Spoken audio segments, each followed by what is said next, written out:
안녕하세요. 친절한 책 라디오의 책쌤입니다. 인생은 예측 불허의 여행과도 같다는 생각을 자주 합니다. 어쩌면 우리 모두는 지구별을 찾은 여행자일지도 모르고요. 책은 또 다른 형태의 여행이라고 생각합니다.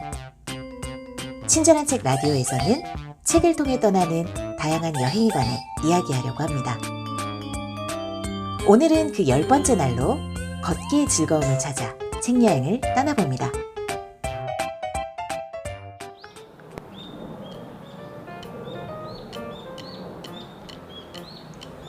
오늘 함께 읽을 책은 다비드 르 브루통의 걷기 예찬입니다. 현대출판에서 펴냈고요. 김화영 님이 번역했습니다. 작가 다비드 르 브루통은 프랑스 스트라스부르 대학의 사회학 교수로 오랫동안 몸의 문제에 깊은 관심을 가지고 몸과 사회, 몸과 현대성의 인류학, 몸이여 안녕 등 몸과 관련된 다양한 책을 펴냈습니다. 그는 걷기를 통해 제어 장치 없이 가속화되어 가기만 하는 현대사회의 속도에 제동을 걸고 우리 몸의 의미를 되찾고자 합니다. 발로, 다리로, 몸으로 걸으며 자신의 실존에 대한 행복한 감정을 되찾다. 이것이 바로 그가 걷기를 예찬하는 이유인데요. 다시 말해서 저자가 이야기하는 걷기는 운동 차원의 걷기가 아니라 사유할 수 있는 귀중한 기회로서의 걷기를 말합니다. 저자는 걷기의 즐거움을 표현한 텍스트에도 예민한 관심을 보이는데요. 덕분에 우리는 이 책을 통해 장자크 루소, 피에르 상소, 패트릭 리퍼모, 일본의 하이쿠 시인 바쇼, 스티븐슨 등 걷기에 관해 글을 쓴 다양한 사람들을 만나볼 수 있습니다. 그는 걷기에 관한 다양한 텍스트를 인용하는 까닭을 다음과 같이 설명합니다. 그저 함께 걸어보자는 것뿐이다. 그리하여 저녁이 되면 길가의 여인숙 식탁에 둘러앉아 피곤과 한 잔 술로 입이 열리면 마음속의 인상들을 서로 나누자는 것이다.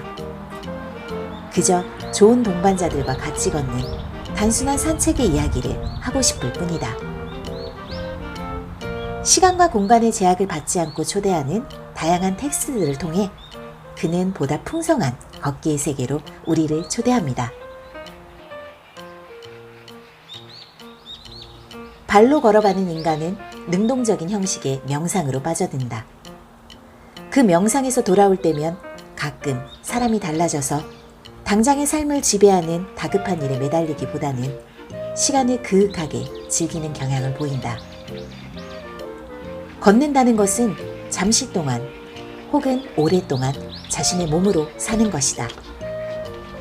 숲이나 길 혹은 오솔길에 몸을 맡기고 걷는다고 해서 무질서한 세상이 지워주는 늘어만 가는 의무들을 면제받는 것은 아니지만 그 덕분에 숨을 가다듬고 전신의 감각들을 예리하게 갈고 호기심을 새로이 할 수 있는 기회를 얻게 된다. 책의 서두에 나오는 글입니다. 걷기의 즐거움을 다양한 각도에서 조명하는 저자의 이야기를 쫓다 보면 어느새 여러분도 독실한 걷기 예찬자가 되실 겁니다. 제가 그랬거든요. 사실 저도 걷는 것을 굉장히 좋아하는데요. 걷기의 즐거움을 깨닫게 된 계기는 바로 제주 올레축제 참가였어요. 축제에 참가하며 이틀 동안 매일 한 코스씩 꽤 긴 거리를 아침부터 저녁까지 걸었는데요. 나의 두 발로 한 걸음 한 걸음 발도장을 찍으며 걷는 제주는 그동안 보아온 제주와는 전혀 다른 느낌이었습니다. 뿐만 아니라 오름으로 바다로 마을로 굽이굽이 들고 나는 올레길을 걸으며 오롯이 나와 마주하는 진기한 경험을 할 수 있었습니다. 이후로 저는 제주 올레 정기 후원자가 되었고요. 제주를 찾을 때마다 틈틈이 올레길을 걷고 있습니다. 지인들에게도 걷기의 즐거움을 전하고 싶어 해마다 다른 지인들에게 올레축제를 권해서 함께 참가하기도 했고요. 걸어보지 않으면 알 수 없다 이러면서요. 그러고 보니 저도 이미 걷기 예찬론자였네요. 그럼 지금부터 저와 함께 걷기의 즐거움을 찾아 책 여행을 떠나볼까요?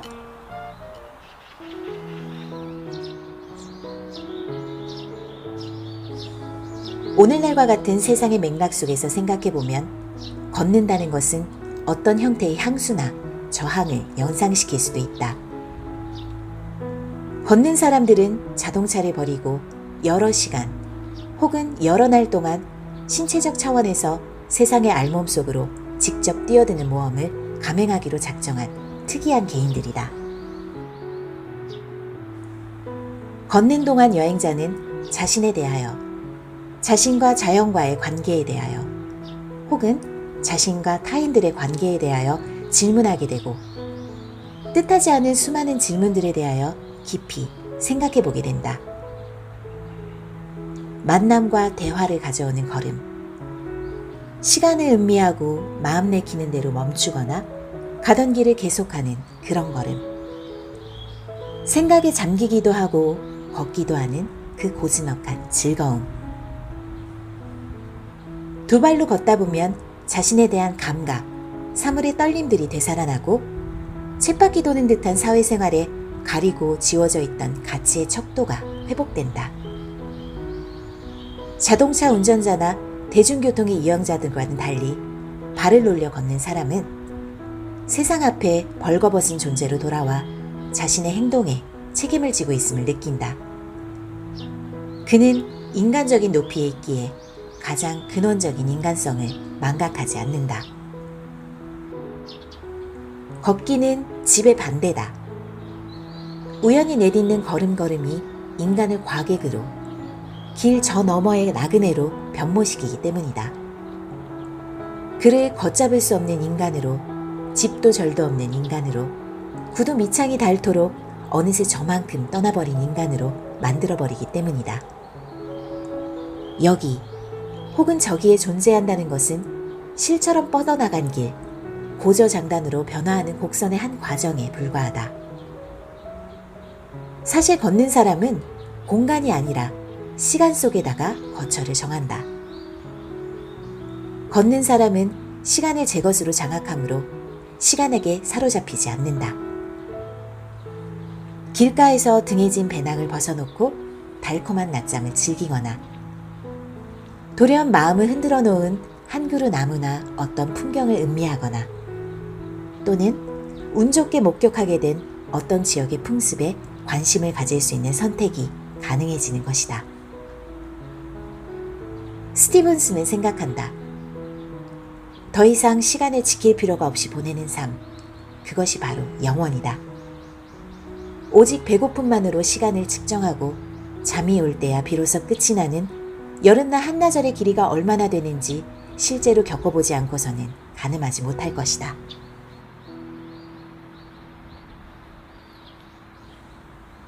보행자는 전신의 모든 살로서 세계의 두근거리는 박동에 참가한다. 그는 길바닥의 돌이나 흙을 만진다. 두 손으로 나무 껍질을 어루만지거나 시냇물 속에 손을 담근다. 그는 연못이나 호수에서 헤엄친다. 냄새가 몸속에 파고든다. 젖은 땅 냄새, 보리수 잎사귀, 인동덩굴, 송진 냄새, 늪의 악취, 대서양 연안지대의 요드 냄새, 대기 속에 가득 찬 꽃향기의 층. 그는 어둠에 쌓인 숲의 미묘한 두께를, 땅이나 나무들이 발산하는 미묘한 신비의 힘을 느낀다. 그는 별을 보고 밤의 질감을 안다.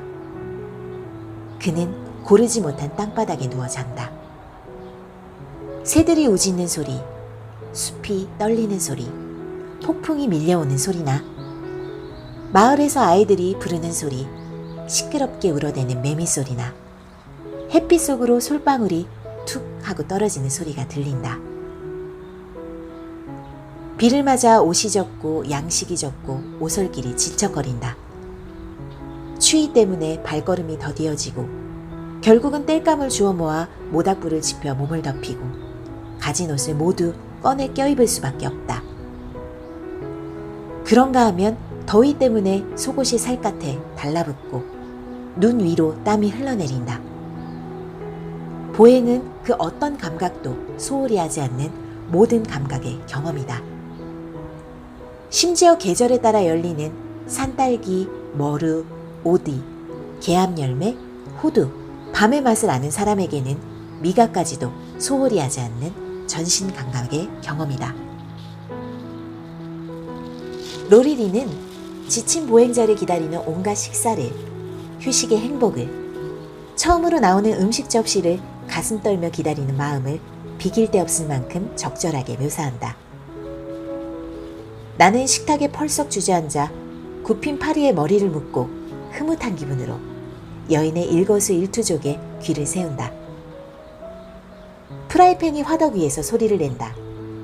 탁 하고 달걀 껍질 깨는 소리, 기름이 지글거리며 끓는 소리가 들린다. 내 머리카락에서 땀방울들이 흘러서 두 손에 떨어지고 있었다. 머릿속에 열기가 가득 차 있고 아직도 길에 하얀 먼지가 떨리는 광경이, 황금빛 밀밭들이 번뜩이는 모습이 눈에 선했다. 뜨거운 햇빛에 시달리고 난 다음 목을 축여주는 냉수, 레모네이드, 혹은 맥주의 그 비길 데 없는 맛, 로리리는 이렇게 쓰고 있다. 광천수의 첫 모금은 문자 그대로 내 입속에서 폭발했다. 그리고 입속에 별 모양의 서리들이 되어 흩어졌다. 햄 한 접시와 헤레스산 쉐리주가 몇 잔 나왔다. 감미로운 무기력이 전신의 뼈끝마다 잠처럼 퍼져갔다. 내게 후의를 베풀어준 사람들도, 그들이 들려준 이야기도 이제 나는 기억하지 못한다. 오직 잠속으로 가뭇가뭇 잦아들 때까지 즐겁게 마셨다는 기억만이 내 머릿속에 남아있을 뿐이다. 얼마만큼의 짐을 지니고 갈 것인가 하는 문제는 오랫동안 여행자의 근심거리로 남는다. 필요한 물건들을 측정하는 데는 저마다 다른 정통한 연금술이 요구된다.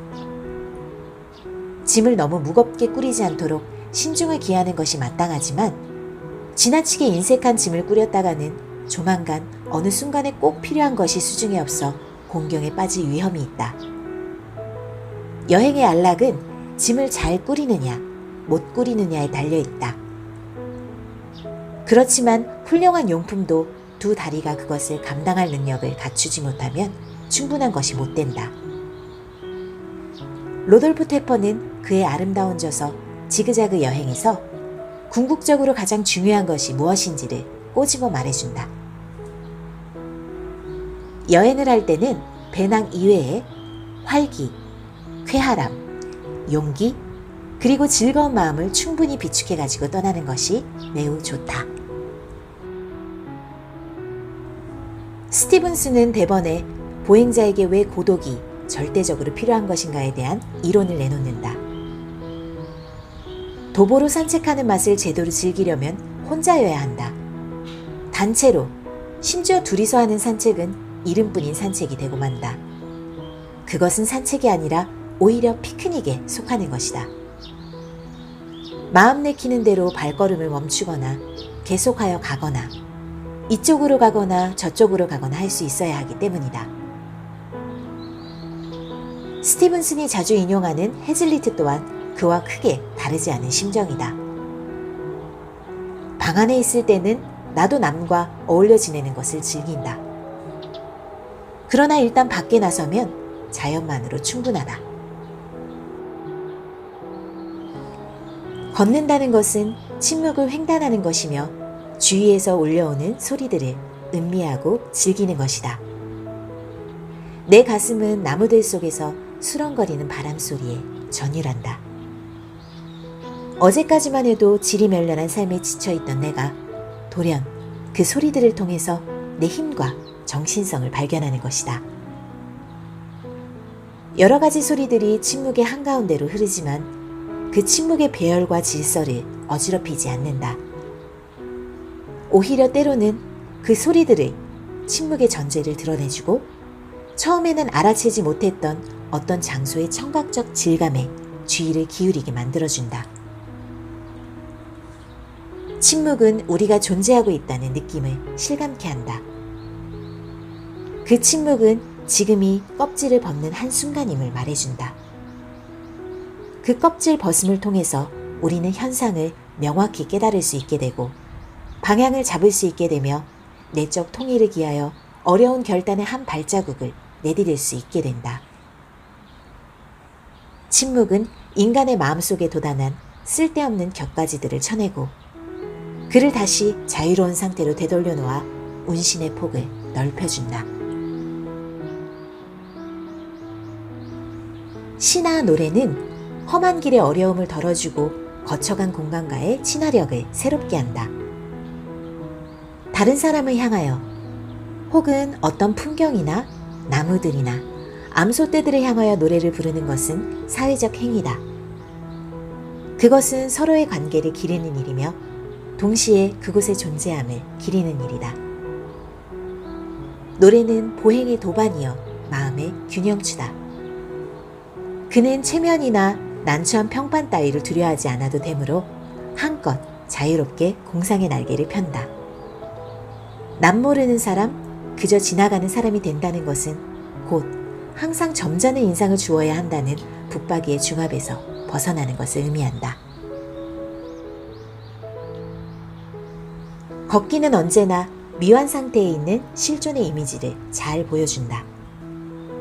걷는 경험은 자아를 중심으로부터 외곽으로 분산시켜 세계를 복원시키며 인간을 그의 한계 속에 놓고 인식하게 만든다. 보행자는 걷는 동안 흔히 자기가 걸어서 지나가는 장소에 대하여 일련의 조사를 계속한다. 그는 아마추어 인류학자처럼 정원 가꾸기, 창문 치장, 집의 건축 방식, 요리, 손님을 맞는 주민들의 태도, 말씨, 심지어 지막마다 다른 개들의 행동 등을 유심히 관찰하는 것이다.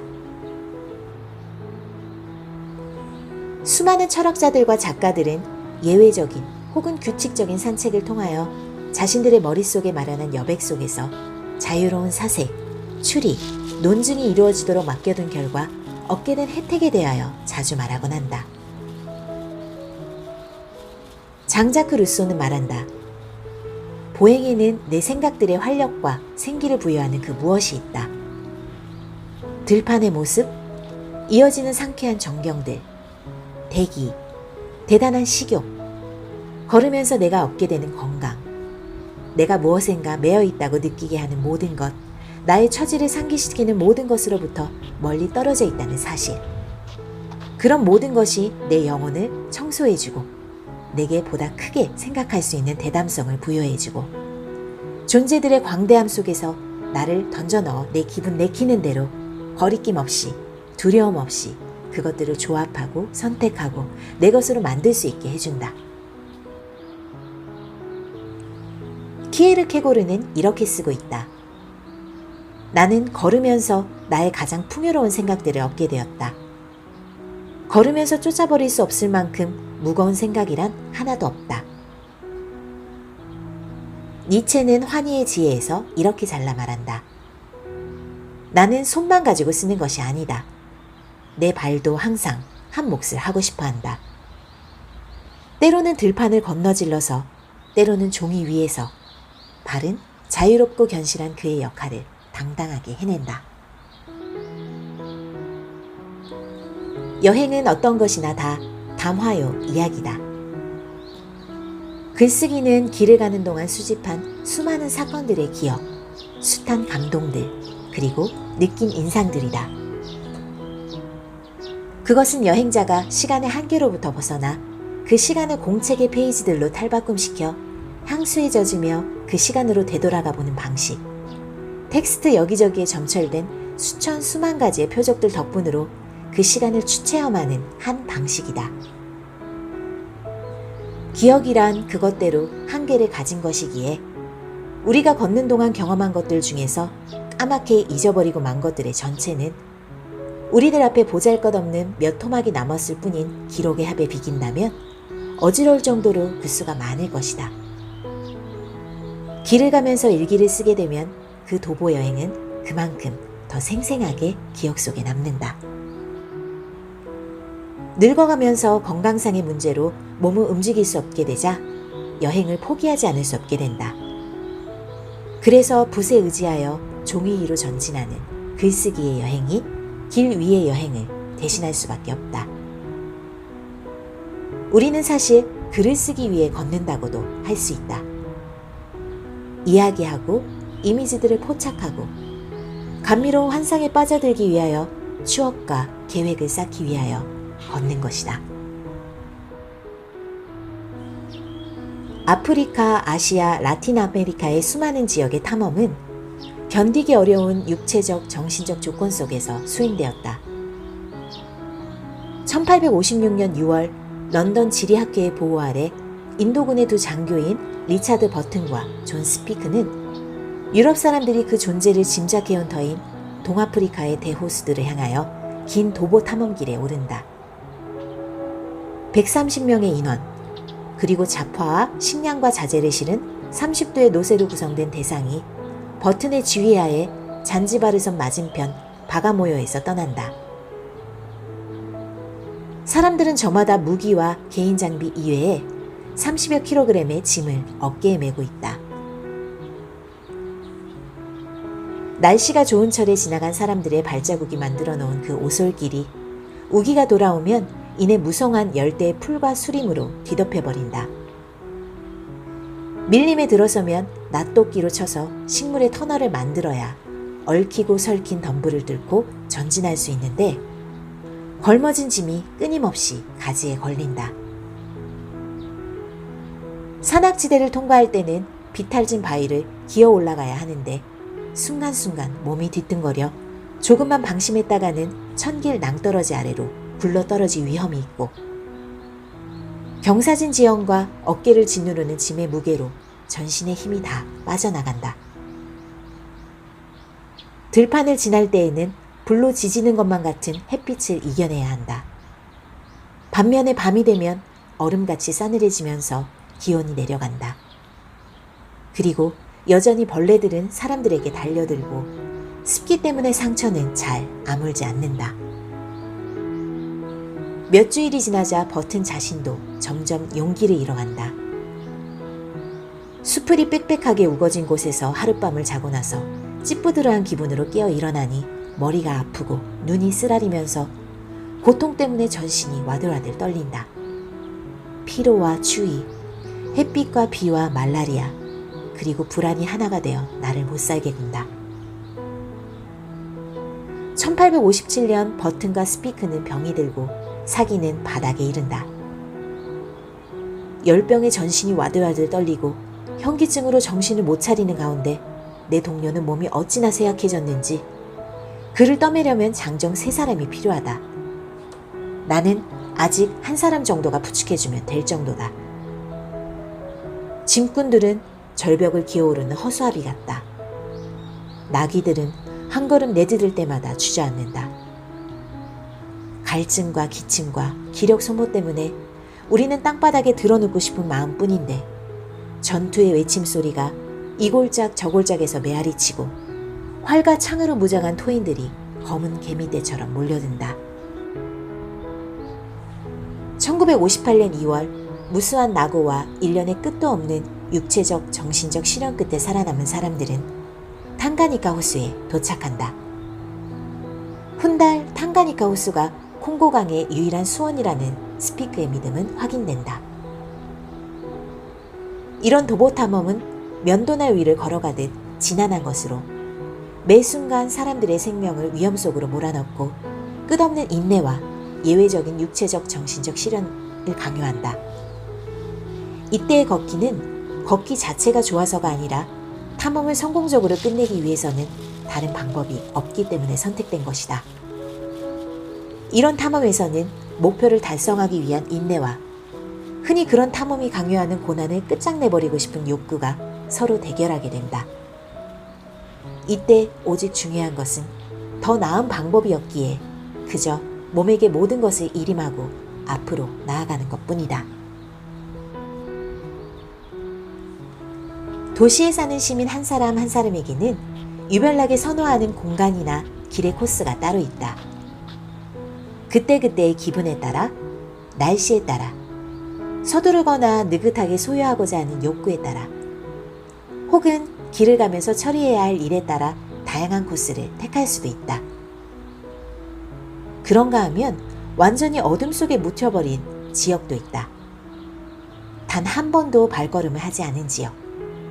그 어떤 활동이나 관심사와도 관련이 없기에 가끔 자동차를 타고 지나가긴 해도 아무런 호기심도 일어나지 않는 구역. 그 생김새와 인상 때문에 어딘지 무서운 느낌을 주는 동네가 그렇다. 보도는 산책의 온갖 리듬들을 모두 다 수용하는 열린 공간이다.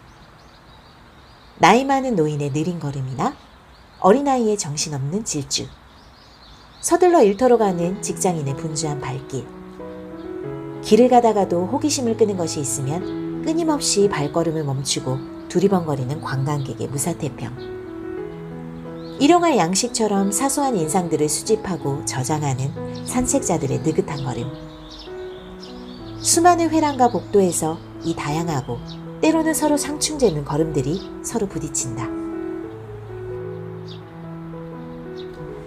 도시 안에서 각종 예배의 장소들, 공원, 묘지 등은 소음으로 포위된 침묵의 영토를 형성하여 주변의 소란을 벗어난 짧은 휴식과 묵상의 순간을 얻게 해준다. 침묵이 깃들인 이런 장소들은 도시 풍경 가운데서도 돋보이는 공간으로 일시에 가장 적합한 자기 집중의 환경을 제공한다.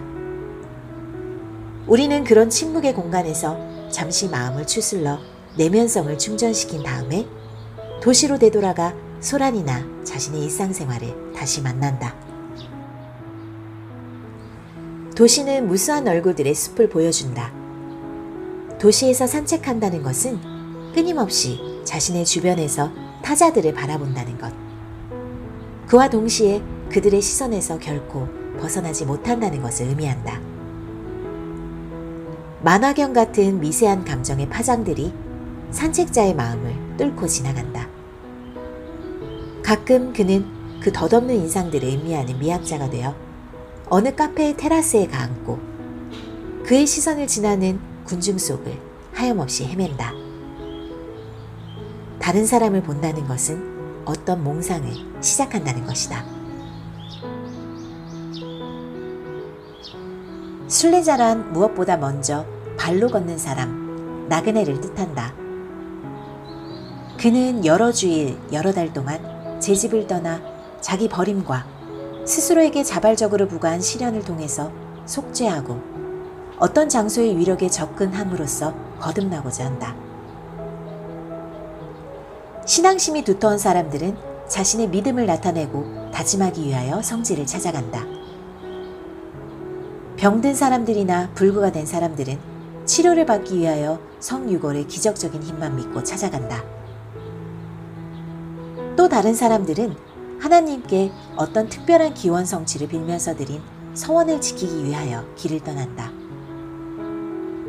그러나 자신의 신심을 당당하게 증명해 보이기 위해서가 아니라 개인적인 정신 수양을 위해서, 혹은 자기만의 시간을 가지기 위해서, 혹은 자신보다 앞선 수백만의 선배들에게 상징적으로 합류함으로써 오늘날의 삶의 리듬을 끊어보고 싶어서 떠나는 것이다. 저마다 자신이 가는 길을 어떤 개인적인 내용으로 채우는가는 순례자 각자의 몫이다. 걷기는 사람의 마음을 가난하고 단순하게 하고 불필요한 군더더기들을 털어낸다. 걷기는 세계를 사물들의 충일함 속에서 생각하도록 인도해주고 인간에게 그가 처한 조건의 비참함과 동시에 아름다움을 상기시킨다. 오늘날 걷는 사람은 개인적 영성의 순례자이며 그는 걷기를 통해서 경건함과 겸허함, 인내를 배운다. 길을 걷는 것은 장소의 정령에게 자신의 주위에 펼쳐진 세계의 무한함에 바치는 끝없는 기도의 한 형식이다. 걷기는 시선을 그 본래의 조건에서 해방시켜 공간 속에서뿐만 아니라 인간의 내면 속으로 난 길을 찾아가게 한다. 걷는 사람은 모든 것을 다 받아들이고 모든 것과 다 손잡을 수 있는 마음으로 세상의 구불구불한 길을, 그리고 자기 자신의 내면의 길을 더듬어 간다. 걷다 보면 세계가 거침없이 그 속살을 열어 보이고 황홀한 빛 속에서 그 존재를 드러내는 순간들을 만나기도 한다. 이는 어떤 개인적인 변신의 문턱 같은 것이다. 인간의 발걸음과 키높이에서 세계를 발견함으로써 그는 소용돌이 치는 사건들 속에서 자기 본연의 모습을 발견할 수 있는 상황에 놓인다. 길을 걷는 것은 때로 잊었던 기억을 다시 찾는 기회이기도 하다. 이리저리 걷다 보면 자신에 대하여 깊이 생각할 여유가 생기게 되기 때문만이 아니라 걷는 것에 의해서 시간이 흐름을 거슬러 올라가는 길이 트이고 추억들이 해방되기 때문이다. 이렇게 되면 걷는 것은 죽음, 향수, 슬픔과 그리 멀지 않다. 걷기는 삶의 불안과 고뇌를 치료하는 약이다. 수많은 발걸음들에 점철되어 있는 고통은 세계와의 느린 화해로 가는 과정이다.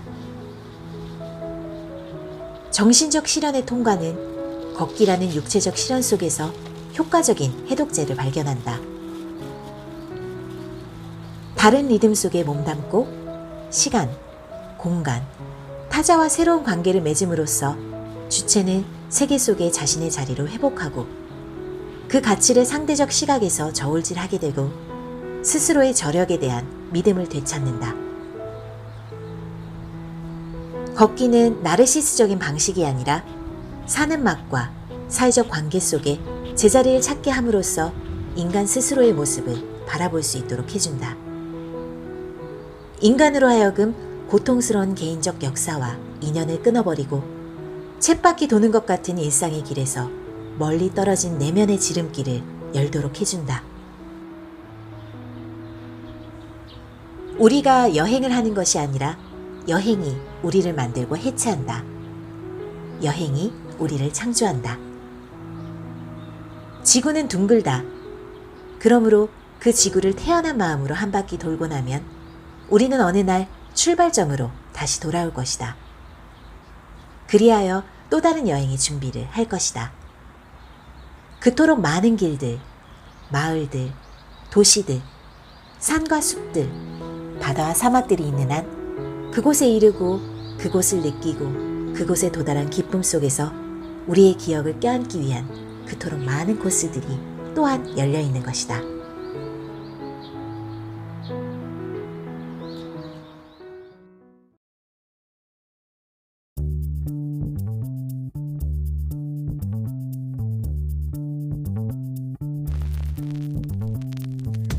브루톤 교수의 걷기의 찬, 설득력이 있었나요?